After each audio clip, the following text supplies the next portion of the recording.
I'm Mike Hart. Here's a look at what we're following on this Friday. We are still awaiting the coroner's office to release the name of the man who was found dead yesterday at the same home where an hours-old baby was found buried last week. Shining Craig Avenue, across of Glitter Way for a hanging.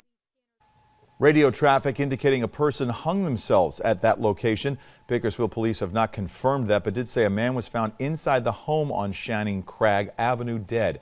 It's the same home where a newborn baby was found buried in the backyard. 43-year-old Beant Dillon has been charged with murder and felony abuse in this case. Her husband, 46-year-old Jagseer Singh, was also arrested for felony child abuse and conspiracy, but was later released on bail. Now, police are still searching for 23-year-old Baksinder Paul Singh Maan. Court documents indicate Maan removed an ankle monitor placed on him by U.S. Immigration and Customs before going on the run. Man is described as being about 5'8", 170 pounds, black hair, brown eyes. If you know of his whereabouts or you've seen him, call 327-7111. The cleanup continues from the recent storms that swept across the county. Warm rains causing snow to melt that led to flooded rivers in the Kern River Valley. Residents in Kelso Valley worried about a possible levee breach. The fast-moving water was eating away at the levee, but it never actually breached. Crews have been out there since yesterday to make sure the area is no longer a problem by reinforcing the part of the levee that was causing all those concerns. And Mark Wahlberg, this year's keynote speaker at the 25th annual Voices of Inspiration to benefit Hoffman Hospice, the second largest crowd ever to attend this event, packed into the Rabobank Theater for an evening of fundraising and faith. Wahlberg sitting down with Monsignor Craig Harrison to talk about his life and family, all the money raised, providing patient and family care to those who need it. In all, $148,000.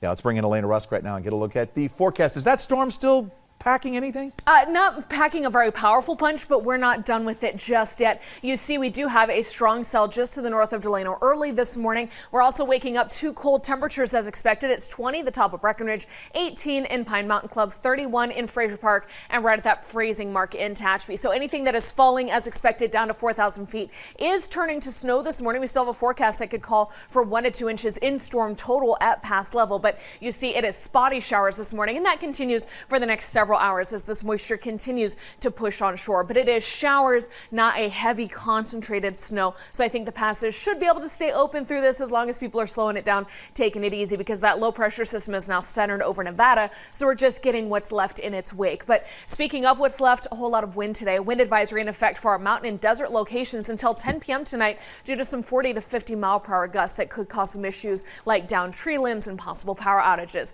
This area in purple, that's our winter weather advisory due to this snow. That's in effect until noon. After that, we see the temperatures getting up above freezing and the last of the moisture staying away. So with this, don't forget that we still have a hydraulic outlook. There's no longer a flash flooding concern, but the flooding potential in our mountain locations continues because we will have more spring snowmelt over the next several weeks. Rivers and streams are already under stress, and then you add additional water onto that. We're recharging our reservoirs, which is great, but a lot of output needs to come down into the rivers, and so increased flow is dangerous, not just for flooding, but for anybody near those waters, you can quickly get swept away. Let's take a look at our futurecast showing you the last of those showers, like I mentioned, tapering off afternoon. We'll get some sunshine through those clouds, and it is a cool day out there, especially with the wind. Not much accumulation at all here on the valley floor, just a few hundredths up in the mountains. The last of the moisture will be about a tenth or so by the time we get into noon and everything's all done.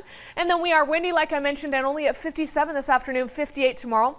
And chance of showers early Sunday, really staying to our north. That chance of showers on Tuesday, that's kind of a 50-50. And you see we're going to be in those 60s for the weekend ahead.